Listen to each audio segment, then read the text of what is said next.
So there were a lot of serious issues that President Xi Jinping addressed, and there were some lighter moments as well. But first, I want to get your reaction to the serious things he talked about, Sure. the economy, the stock market, and as we heard what he said about cybersecurity. Sure. So I think that he set the right tone. He obviously was responding to a lot of criticisms and concerns that people have raised over the last few months about Chinese behavior and policies. So he touched on everything from China's market access issues, cyber, the renminbi, security issues, and tried to basically provide reassurance. Now, I think he made some progress, but he also has a lot of work to do during the rest of his trip, and particularly when he comes here to Washington, to finish the sale on each of those issues. And how do you think that speech went with the business leaders in Seattle? Well, again, I think it set the right tone, as well as style, not just substance. And I think they wanted to be reassured that China's market is open, that reforms are going to continue, that we shouldn't expect the volatility going forward that we've seen the past few months. But they still have a variety of doubts. Commerce Secretary Pritzker was the most direct about those concerns. And so I think they're going to wait until the visit is completed for them to draw a full conclusion. And the tone you mentioned, it was a very upbeat, positive tone, wasn't it? Sure, sure.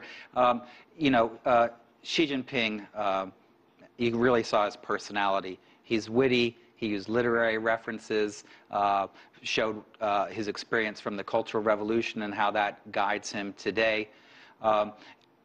And he also wanted to convey a positive message, not only responding to potential criticisms, but mentioning China's hope of achieving the China dream and putting those all together. He still was, checking off each of the things that people have worries about, and that's still going to be what he's going to do the rest of today, tomorrow when he arrives in Washington, and on Friday.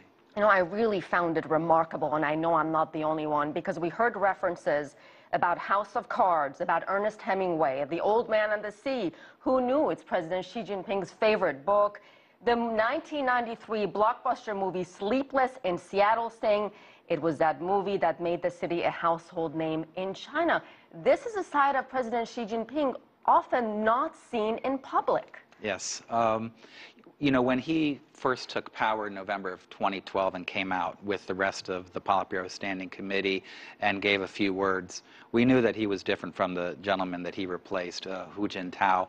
And privately, he is like this, and on his visits, he shows that side. But Americans haven't seen this in public very often.